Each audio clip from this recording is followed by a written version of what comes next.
Harvey, thank you for having us here at TMZ. For people that are used to watching TMZ Live, Charles is looking a little different today. Charles is looking a lot taller today, let me tell you. Yeah, it's great. No offense, Charles. Yeah, it's great to have you in, to be in your house today. It's no, a beautiful facility we here. always go on Channel 11 with you, so yeah. Turnabout's fair play. So let's start with this documentary. Yeah. For people that haven't seen it yet, what is sort of the basic premise? Well, it's on Monday night at 9 o'clock on Fox, and the documentary is called 9/11, The Fifth Plane. And the premise is that there was a flight, a United flight, that was supposed to take off from JFK at 9 o'clock in the morning on 9/11, headed for Los Angeles. It was a 767. And there was a lot that happened on that plane that made flight attendants suspicious. And the plane taxied out and would have taken off because the pilot says that normally there's only 1 or 2 planes ahead of him, and he would have been in the air. For some reason that day there were 11 planes ahead of him. So the World Trade Center got hit when they were at the taxiway, and when the second plane got hit, they closed the airport down. The plane went back to the gate. Everybody evacuated the plane. It was fully empty, locked. 20 minutes later, somebody on the ground saw 2 people running in the airplane, which seemed impossible because everybody was out.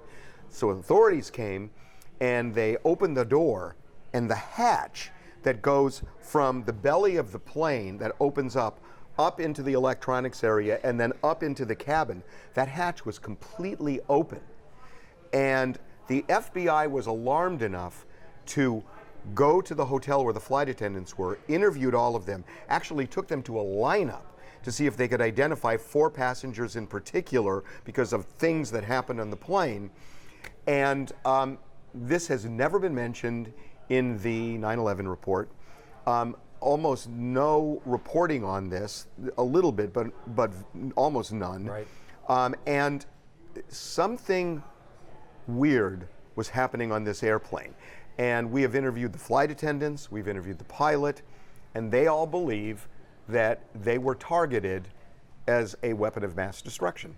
That this was the 5th plane that was maybe going to run into the White House or some other spot. And one thing that was especially interesting was the beverage food cart may have saved one of our American institutions here. Yeah, I'm not sure of that, but what happened was, because the timeline here is a little murky, but the 4 people in first class, who I had just mentioned, they didn't eat meat. And the purser, the flight attendant in first class, wanted to get them fruit plates because it was going to be an especially long flight. And they only had 2 fruit plates.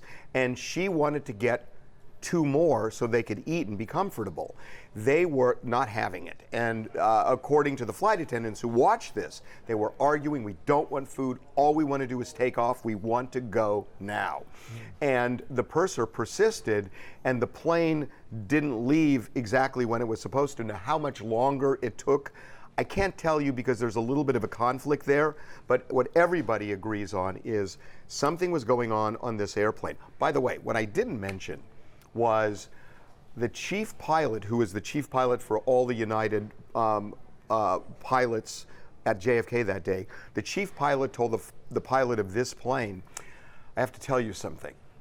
The plane next to you, which was 1 number off in the tail number, the plane next to you, which was a 767 as well, they found box cutters in first class in the seat pockets.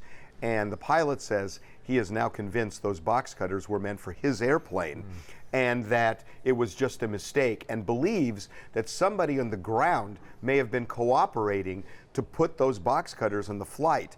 And he thinks that it is more than a reasonable possibility that the reason the hatch may have been opened is somebody, because these people running in the plane, they were uniformed. We don't know what uniforms they were, but they seem to be wearing uniforms. That what they may have been doing was trying to remove weapons. Wow.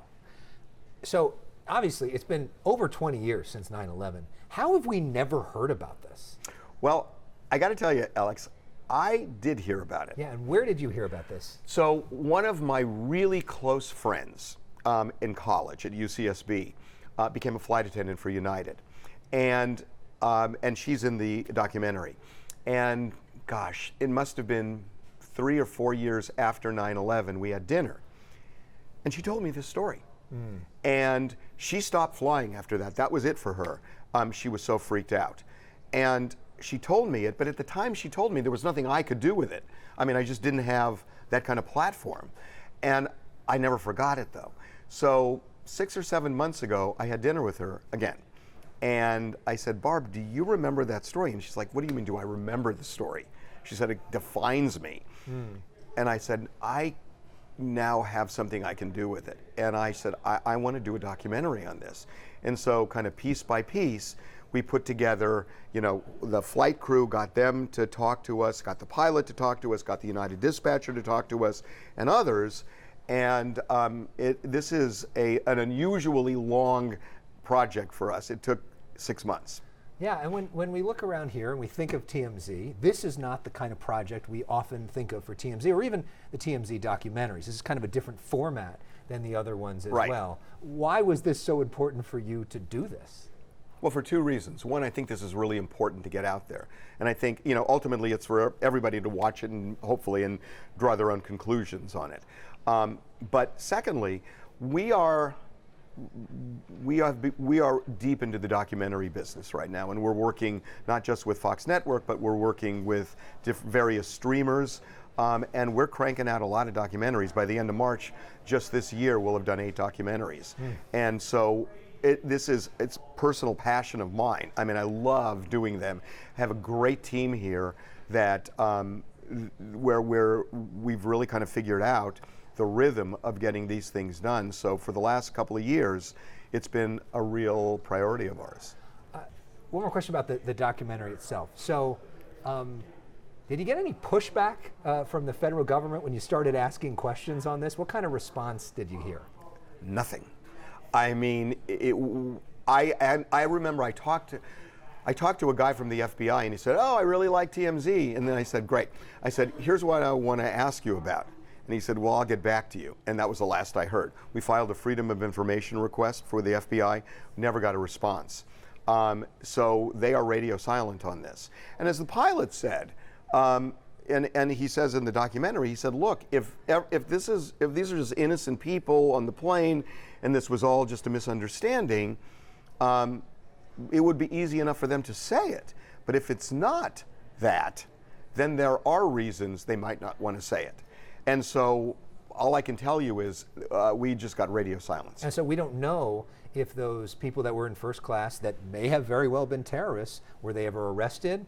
Are they living in New Jersey? Are they in Guantanamo Bay? We don't know. We have no idea. No idea. Now, there were 7 people in the plane that seemed to capture the FBI's interest. They mentioned it, but those 4 in particular. And I'm telling you, when you watch it cumulatively, you start to feel it.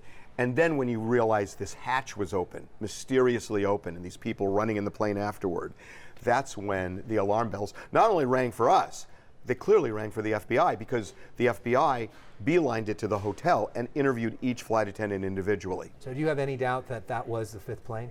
Look, my role in this, I'm very suspicious of it, but what we tried to do was not load this where we're saying this is. I think people can watch it. You watched it, so I don't know. What do you think? I have no doubt that that was the 5th plane, or at least there's something really fishy about it. I lean toward the way you're thinking, but that's I don't want. I hope we're not being heavy-handed in the way we present it. I think ultimately, you can draw your own conclusion on it, but like the pilot said, there is something really wrong about what happened on this plane. We were talking to Harvey Levin of TMZ. We were talking about his brand new documentary coming to Fox called 9/11, The 5th Plane. And let's talk about TMZ, sort of the bigger picture. We talked about you're now in the documentary business. You also have multiple TV shows here. You've got multiple entities, including a tour bus company. You've got multiple websites. Don't forget the game show. And a game show as well. You've built an empire here, starting with the website. Where did the idea for TMZ come from? A margarita haze. I'm serious. Really? Yeah. So I produced a show called Celebrity Justice in the early 2000s. And I loved doing that show. I just loved doing that show. It was just really interesting to me. And it was on for 3 seasons, and we just couldn't make a go of it business-wise. We just couldn't get the time slots. So when the person who ended up being my business partner at TMZ was the president of Telepictures at the time, which was our parent company. And he called me into his office one day and he said, how'd you like to run a website? And I said, I could not be less interested. I said, I am a TV guy. Yeah. And at the time there were no, websites were very janky. Extra, we're not the focus, they were an extra, maybe. They weren't even an extra for a lot of places. Yeah. There was no news operation online or anything else. And I said, I'm not going to do that. I said, I have no interest in it. And then I said, by the way, does this mean you're canceling my show? And he said, yeah. And so I passed on it. And I was going to do something else. And I went to Mexico a couple of months later, and I was drinking a couple of margaritas. And in a margarita haze, I just thought, wait a minute. If you start a news operation online and you don't have a time period the way a television show does, or a publishing cycle the way a newspaper or magazine does, and when you get something right, you can get it up competitively, you can win. You're ahead of everybody. And it just seemed like such a simple idea. So I got back to LA and I called Jim up and I said, is that thing still available? And I said, if we can look at this as a news operation, I think I'm in. And so it was literally that simple. What was the first story where you guys knew, that's huge, we've done something, we made our name? The big first story was Mel Gibson on Pacific Coast Highway. Making anti-Semitic and misogynistic comments. Yeah. And to a police officer or deputy. Well, and then at the station as well. Yeah. So that was a big deal, and that was an interesting one because it kind of proved out our point. That I remember it was a Friday that we got the story, and actually, if you have time, I'll tell you. But I think a bigger story than Mel Gibson was the LA County Sheriff's Department at the time, which they just lied to us all day. This is a different administration, but they just lied to us about this. And by the time we knew we had it, it was like just after 8 o'clock at night on a Friday. So if this were a television show, we'd have to wait till Monday, right? Or a magazine or a newspaper. But at 8:21 or whatever it was, we published it. And so, it went everywhere at the time. And it was a big story. And I remember that moment that, I just thought, wow, the force behind it, I thought we just got to be so responsible with this thing. And it was a moment. Well, and I think about the 2 biggest celebrity deaths of my lifetime are Michael Jackson and Kobe Bryant. And you broke both of those stories. And I was wondering sort of the backstory behind those stories and what that must have felt like for you to know that information before everybody else knew that information. Yeah, listen, it's a lot. And, you've just got to make, it's funny because in both of those, we knew a fair amount of time before we actually hit the button. And, and then you think, are we missing anything? And you just want to check and you want to know. And, this is not where you rely on one person and make a phone call. You got to make phone call after. We made 100 phone calls on Michael Jackson, probably as many with Kobe as well. With Kobe, we waited an hour and a half at least before publishing it when we knew. And so, look, there's a process in this. The people behind here, they are really good. And, everybody knows their job and everybody jumps in. And this is a team effort, and we're built that way. Where when you hear something, you don't just throw it up. You check it out and you double check it. And this is a really good staff. How are you so good? I mean, there's a lot of people that say TMZ, they must buy all their information, or how are you beating everybody, all these mainstream news outlets? I mean, look, I don't know that we're beating everybody. We get certainly our fair share of stories. But look, before all of this, I was a reporter in LA for 15 years at KNBC and KCBS. And it's what I did for a living. And I, did stories, broke stories, did investigations. And the skill set is the same, Alex, and you know that. I mean, you do this too. And it's the same skill set. That there's nothing that's different. I mean, I've been in this town for decades, and you get to know people. And if you're trustworthy, they will come back to you. And over time, you build up a group of people that talk to you. And not just me, but everybody in this room. I mean, we've been around now for 17 and a half years. So over time, when you work on things day after day, and especially in kind of a defined area, you get to know everybody in it. And if they trust you, and if you don't, blow it by saying, oh, this is so tempting, even though they said off the record, I'm going to put it on, which you should never do, but some people do, they will come back to you. And you know that. And so for like Michael and Kobe, you make 100 calls. How do you know, okay, I got this? I'm not going to tell you how and who, but obviously we knew. And we made a ton of phone calls on both of those, and others, on Prince. It was the same thing. I mean, we made call after call after call, and at a point you feel sad, it's true, and then you still go. And then we would not have posted those stories if we weren't positive. Do you have one story that you're most proud of that you've done here? Yeah, I mean, people have asked that. No, it's, every day is as important as any other day that we have here. I mean, you've just got to, if you treat it where you have, this is more important than this, then here you may backslide into into bad territory. Yeah. So, look, there have been stories like Donald Sterling, which really changed parts of basketball. Sure. Ray Rice was a huge story, that really had an impact on football.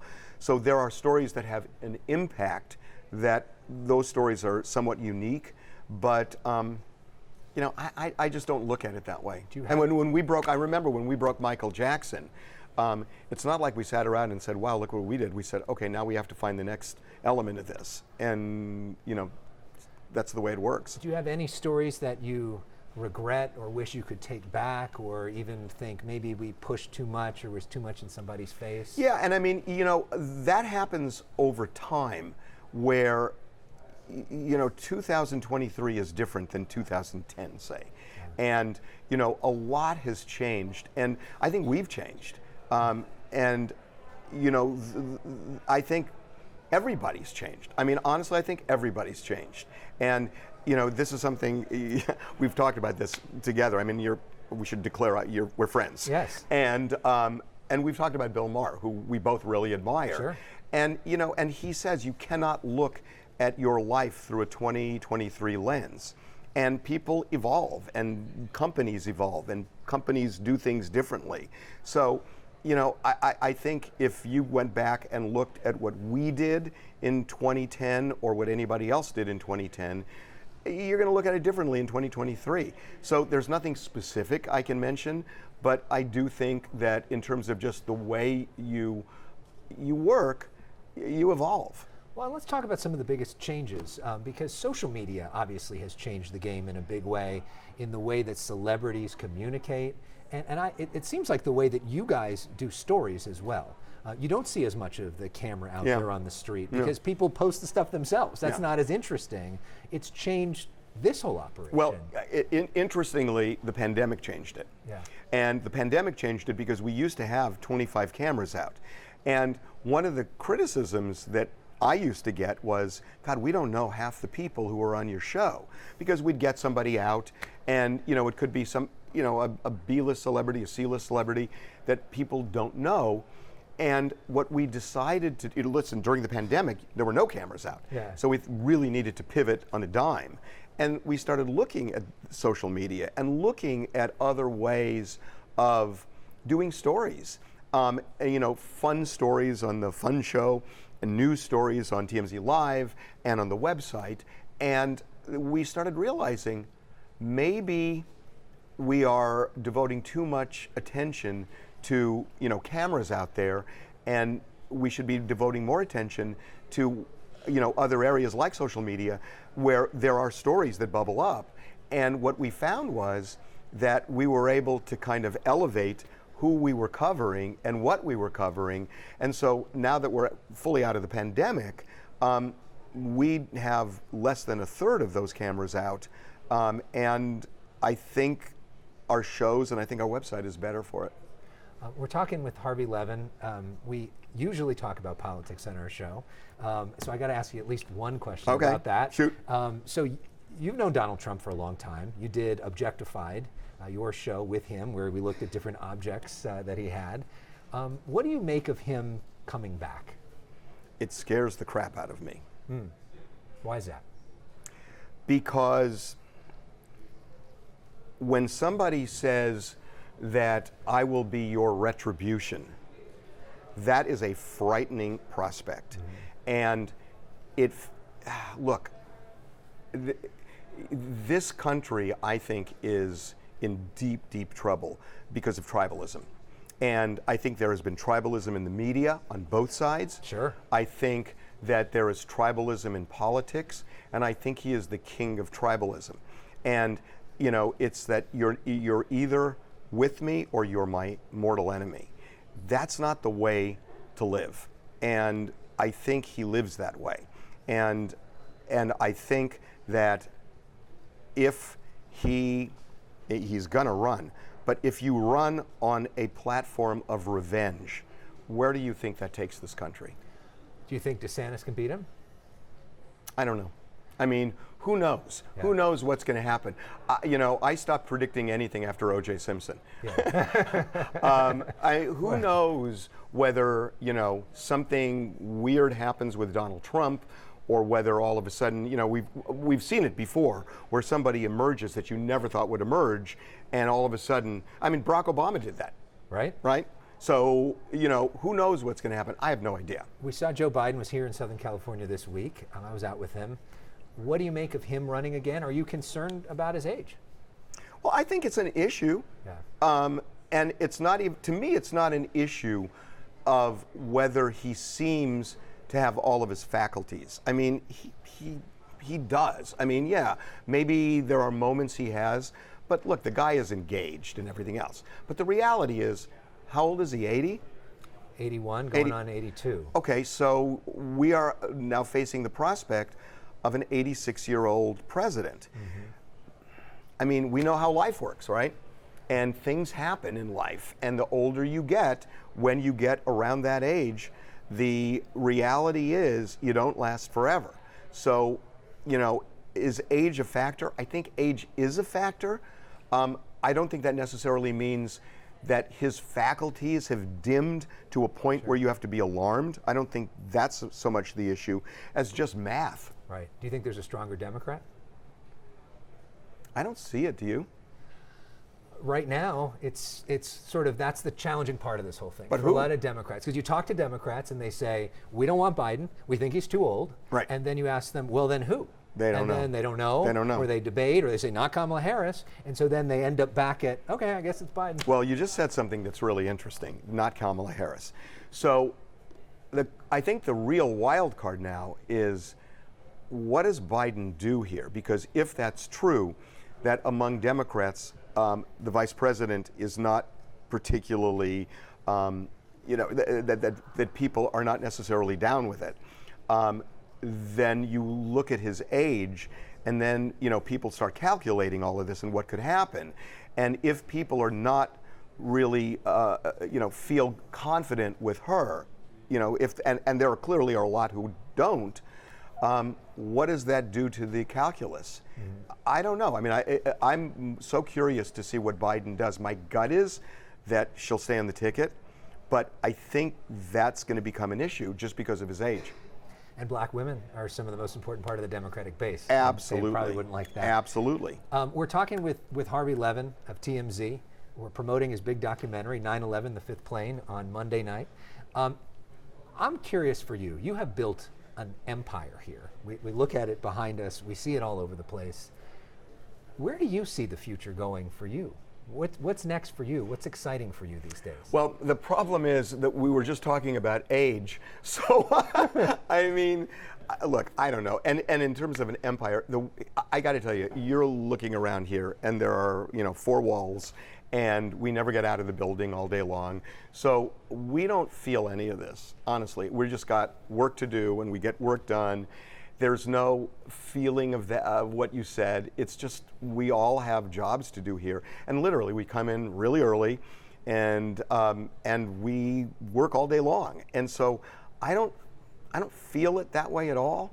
But I do like the idea. We've created TMZ Studios.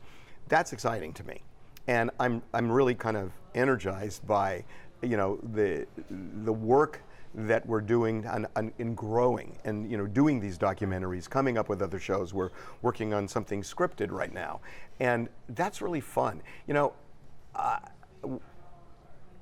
You're too young to know this, but there's something that happens as you get older, and the best way to describe it is sometimes the first car you ever get is going to be the most exciting thing a car you'll ever have, even if you have a better car later. Yeah. The first house you ever get is going to be, my first house was a converted trailer, in the Coanga Pass.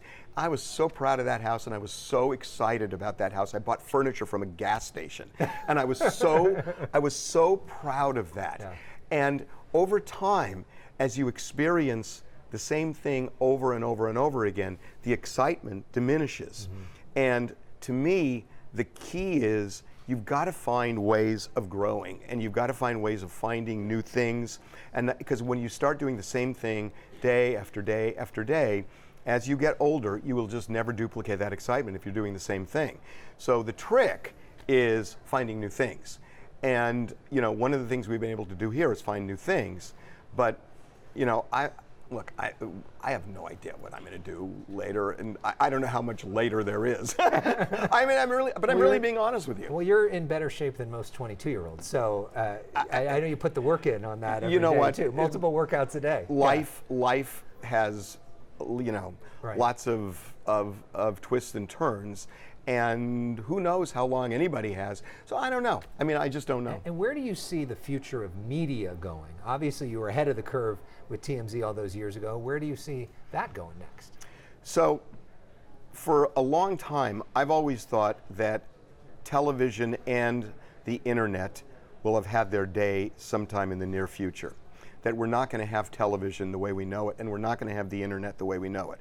That if you look at television and internet and really anything else, there are 2 reasons you go to it. Entertainment and information. That's it. Those are the only 2 things, right? So why do you have like right now you have a television set that's integrated where you can, have one remote for television and another for the internet. Sure. Why? I mean, why are you separating the 2 when they're both providing the same thing? So the way I see it is that, eventually somebody's going to realize that all you're really looking at are the assets from television and the assets from online. And if you can blend those and create a richer experience where you collapse the 2 into one, it's not television and it's not the internet. I've been talking about this to the staff for about 10 years, which is why we created TMZ Live, which is where we're sitting right now, because TMZ Live, to me, we're trying to kind of blend those 2 things. And I call it my staff just rails on me for this. I call it inner vision. Because, I mean, that's kind of what it is. It's like a combination of the two things. Yeah. And it hasn't been fully developed, but I don't see how that doesn't happen, where you end up just with one big menu and one screen and one remote, and you're watching a program where you can watch television and there's a second screen, maybe with a photo gallery or something pops up, where you try to blend the assets into one. So, you know, my bosses who are in television don't particularly like me talking about this, but I just see the two blending someday soon. And lastly, how would you define your legacy? I don't even think, no. I don't care. Yeah. I mean, it's like, you know, we're doing the best we can. This is not false. I'm really serious. I don't even think about it. I don't. Yeah. I mean, what I'd like to do is, you know, do good work where, you know, look, you can't please everybody, that's for sure. But if you're, you know, if you try to be fair and accurate and honest, I mean, that's the best you can hope for. Beyond that, no. Well, Harvey, I think you do some of the best work, obviously, breaking news almost every single day that everybody talks about. You have been nothing but kind to me and a great friend and mentor. And it means a lot for you to have us here and for all of us to learn from you this week on The Issue Is. So thank you so much for doing this. That is really nice of you saying that, Alex. No, seriously, thank you for everything. You're the best. Thanks. Harvey Levin, thanks for watching The Issue Is. Again, check it out because we can't promote it enough. We can't. 9/11, the fifth plane, 9 o'clock on Fox on Monday night, and you'll see some of Harvey's best work. And you don't even see Harvey at all. You never see his face. You hear his voice, but you don't see him. But it's really interesting stuff. Harvey Levin, thank you. Thanks to the folks at TMZ. We'll see you next week for more of The Issue Is.